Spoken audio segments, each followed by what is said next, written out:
el único punto del mundo que atrajo con su encanto a piratas, científicos y soñadores. Galápagos. Cuando Darwin llegó a estas islas y formuló la teoría de la evolución, no se imaginó lo que iba a encontrar. Contemplar la vida como hace miles de años, en uno de los sitios más pristinos del planeta, es posible. Un santuario marino con la mayor biomasa de tiburones y especies únicas en el mundo te permite contemplar la naturaleza en su máximo esplendor. En este lugar no hay superioridad de la especie humana ni animal, porque evolucionan y se toman armónicamente cada rincón.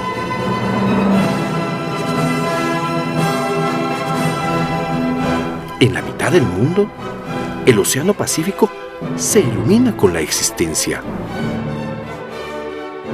Nadar en medio de tiburones e iguanas, caminar de cerca con tortugas gigantes y lobos marinos, y a cada paso admirar la vida, es sumergirse en un viaje de ensueños. En los rincones menos pensados y en los silencios necesarios se origina la vida, sin miedo ni temores.